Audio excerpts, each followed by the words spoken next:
S'engager sur la Transat Jacques Vabre, un rêve que réalise enfin le skipper sénomarin Jean-Édouard Cricioche. Avec 50 autres monocoques, il participe à cette course mythique en double, objectif Salvatore de Bahia.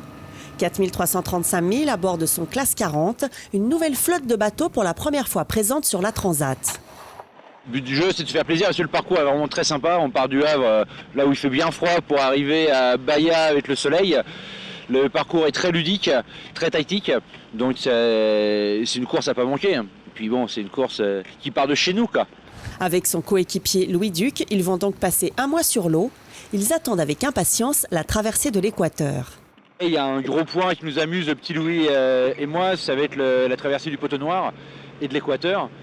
Dans le monde des marins, on commence vraiment à être marin une fois qu'on a traversé l'équateur. Donc pour l'instant, on est des plaisanciers du dimanche, même avec un rhum, et on espère devenir des marins et aller jusqu'au bout, quoi. Cette course représente un véritable challenge pour ce navigateur amateur. Il faut s'imposer face aux grosses pointures de la voile et se prouver qu'il en est capable. Ça fait un peu penser au Paris-Dakar, quoi. Nous, on est des amateurs, donc le soir, il faut qu'on bricole les voitures, qu'on dorme sous les tentes, pendant que les top teams ont les kinés et puis les vannes climatisées. Donc là, c'est un peu ça, quoi. Louis et moi, c'est nous qui avons préparé tout seul le bateau, on dort à bord. L'avantage qu'on a, même si la nuit fait un petit peu froid, c'est comment on connaît le bateau par cœur et en cas de pépin, on peut réparer plus facilement, quoi.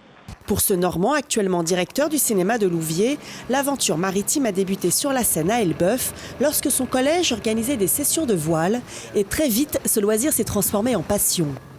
Depuis 2 ans, il a mis en place un véritable plan de course, la Route du Rhum l'année dernière où il a terminé 17e, les Sables Madères ou encore les 1000 milles Brittany Ferries. J'ai fait pas mal de courses en Méditerranée et en Manche et depuis 1 an et demi que cette classe-là, la classe 40 est sortie, permettant à des amateurs comme moi avec un budget on va dire raisonnable de pouvoir faire des courses, des transats, tout ça, on a plongé et maintenant ça fait 2 ans que je passe la moitié de mon temps au cinéma et l'autre moitié sur l'eau, quoi.